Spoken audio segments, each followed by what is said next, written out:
What we've got here is failure to communicate.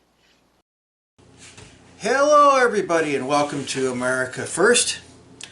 I have a little video about our children at risk, and it's from what I was watching on a show.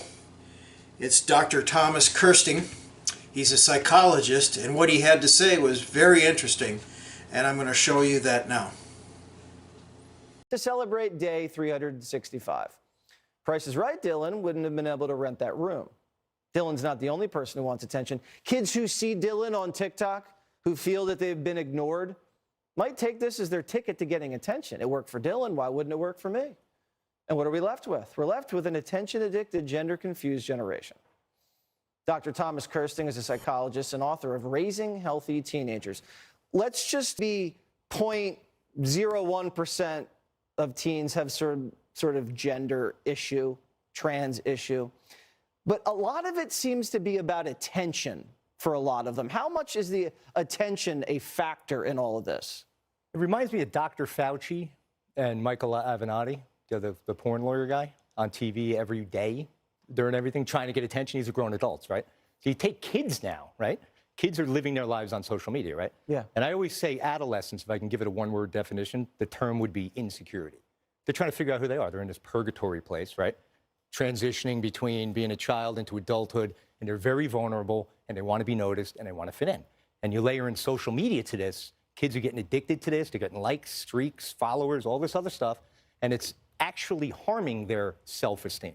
Because the word self-esteem starts with the word self. It's how I feel about me. It's not how anybody else thinks about me. And that's where our kids are getting tangled up.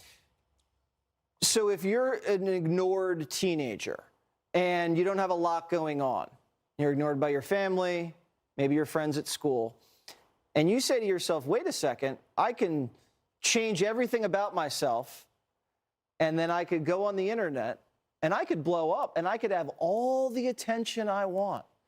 Is that what you think is driving a lot of the transgender situations? Well, I do, all right? So think of the word thought, right? What is thought?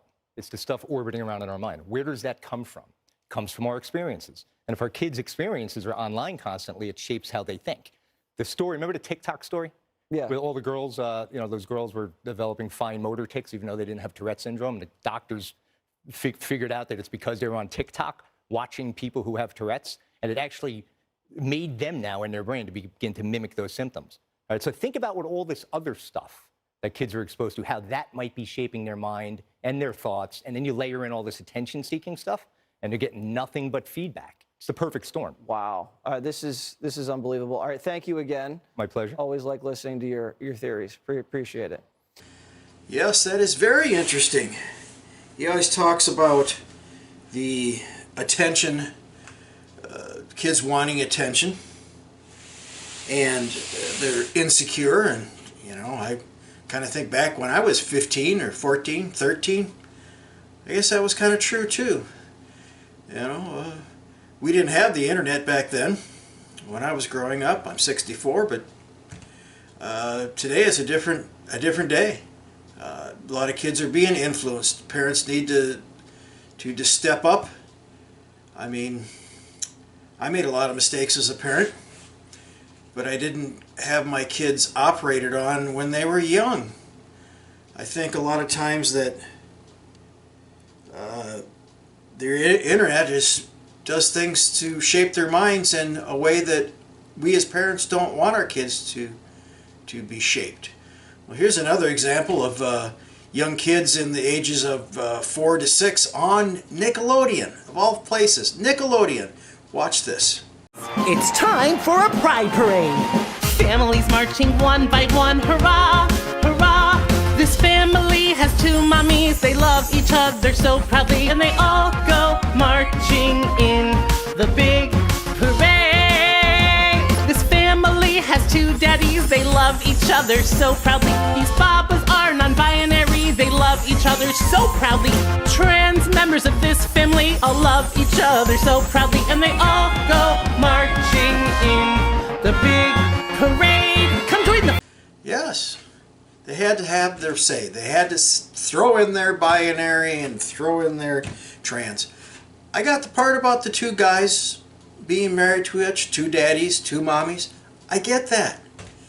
You know, when you're 18 years of old, after you're 18, what you want to do with your body is up to you. I'm fine with that, but stop mutilating our kids. The parents can't just give in. I know we see a lot of celebrities and their kids. I can't even. I'm not even going to go there because it's crazy. But if you want to see the far out celebrity stuff and how they want to be seen and like the attention that they get from other people and that kind of stuff, you can go out there and see it all over the internet. So this is Rick from America First. Hit that subscribe button, give me a thumbs up, and I'll see you again. All right.